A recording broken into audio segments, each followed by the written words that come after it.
Serving food is no easy task. Keeping tables clean, keeping all the surfaces clean is very much an ongoing priority. What makes a big difference today, and one thing I'd recommend that you take a close look at, the next step in cleaning in my book is to set standards and measure. In a simple word, measure the difference. So look at your surfaces that are to be cleaned, decide how you're going to monitor them. You might choose something as simple as this UV stamp. It's called MarX. We could put down a stamp of UV invisible light. We can come back the next day or maybe later at the end of the shift to see if it's been cleaned off. And we put that black light on it and we see that X is still there. We know it hasn't been cleaned.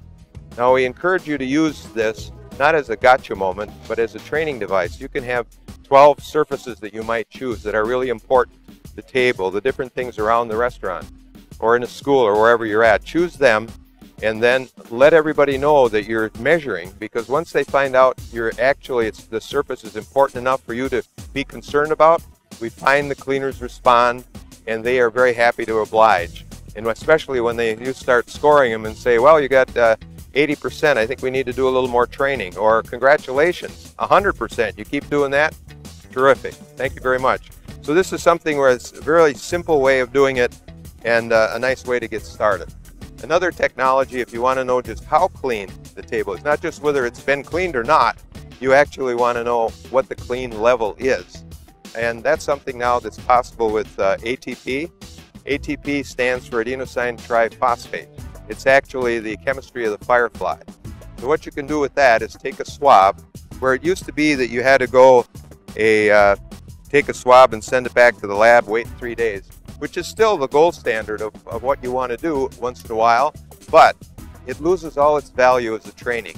What you can do here is you can check on that system, put it in a meter, close it up, and in 25 seconds, I'll know if that surface is clean or not.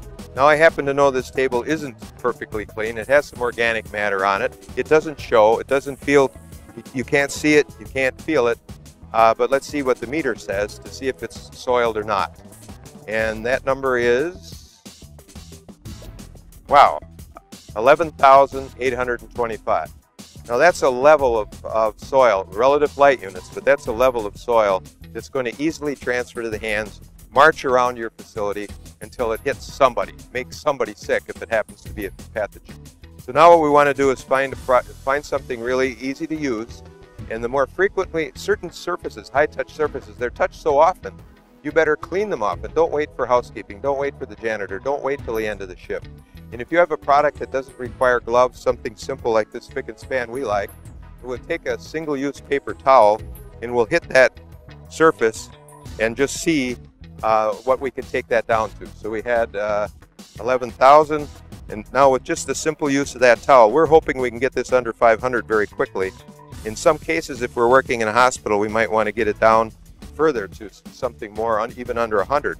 But for this use and application, anything under 500 would be good. So let's see what we got. So we do the same thing again. Basically take the double Z, about 4 inches or so. Don't have to go back to the lab, just right here in this little handy meter. Pop that in the chamber. So 11,825. Let's see how much cleaning we got out of that simple task with a product that is a very effective cleaner. It's also a sanitizer, but we didn't leave it on there long enough to kill much. What we're doing here is removing. And that's what we like about a product that's well formulated. You can use it often, and it's so safe and easy to use. People will use it. Convenience equals compliance. 455, we snuck under the spec. We were looking for under 500. We got 455 out of that quick cleaning. If we wanted it even cleaner, we could spend more time. We could go to the next level of a higher product, or we could just simply do it again. But under 500 is a good shot for a relative light unit, and that's how easy. So remember, if you're really serious about improving your surface cleaning, start measuring. Thank you.